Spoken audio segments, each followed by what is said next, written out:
வணக்கம். G news Tamil 24x7 செய்திகளுக்காக செய்தி வாசிப்பவர் வித்யா. திருவள்ளூர் கிழக்கு மாவட்ட பாஜக நிர்வாகிகளின் ஆலோசனை கூட்டம் பொன்னேரியில் நடைபெற்றது. திருவள்ளூர் மாவட்டம் பொன்னேரியில் திருவள்ளூர் கிழக்கு மாவட்ட பாஜக நிர்வாகிகளின் ஆலோசனை கூட்டம் மாவட்ட தலைவர் சுந்தரம் தலைமையில் நடைபெற்றது. இதில் சிறப்பு அழைப்பாளர்களாக தேசிய தூய்மை பணியாளர் நல ஆணைய முன்னாள் தலைவர் வெங்கடேசன், பாஜக மாநில செயலாளர் ஆனந்த பிரியா ஆகியோர் கலந்து கொண்டு மோடி தலைமையிலான பாஜக அரசின் 11ஆம் ஆண்டு சாதனைகளை வருகின்ற 2026ஆம் ஆண்டு தமிழக சட்டமன்ற தேர்தலின் போது மக்களிடம் எளிதாக கொண்டு சேர்க்கும் வழிமுறைகள் மற்றும் கூட்டணி கட்சியினருடன் இணைந்து தேர்தல் களப்பணி ஆற்றுவது தொடர்பாகவும் நிர்வாகிகளுக்கு எடுத்துரைத்தனர்.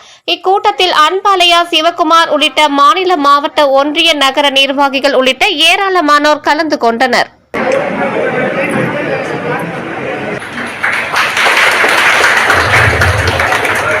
மாற்றிய தீர்வு என்ற கங்கணம் கட்டிக் கொண்டு பணியாற்றிக் கொண்டிருக்கின்ற உலகம் போற்றும் மொத்தவர் கடைபடியாத தங்களுக்கு சொந்தக்காரர் ஐயா மோடி அவர்களை இன்றைக்கு பாரத தேசத்தை கண்டு உலக நாடுகள் அஞ்சுகின்றன.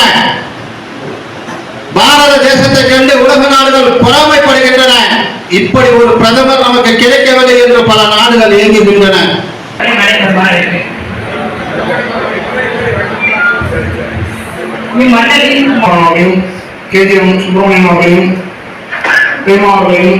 மற்றும் பொருளாளர் சுரேஷ் அவர்களையும் மாநிலத்திற்கு இலவச சிலிண்டர் கொடுத்திருக்காங்க.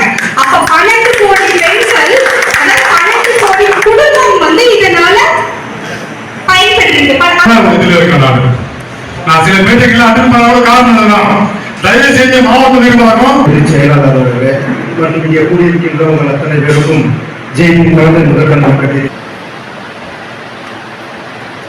முன்னாள் பொறுப்பில் இருக்கக்கூடிய திருச்சியில விசிகா மாநாடு நடந்தது. அந்த மாநாட்டுல பிஜேபி எப்படி அட்ரஸ் பண்றாங்க அப்படின்னா, எப்படி விமர்சிக்கிறாங்க அப்படின்னு சொன்னா, அது ஒரு பிராமணர் கட்சி, பாப்பான் கட்சி, உயர்சாதி கட்சி, எஸ்சிகளுக்கு எதிரான கட்சி, எஸ்டிகளுக்கு எதிரான கட்சி அப்படின்னு சொல்லிதான் விமர்சிக்கிறாங்க.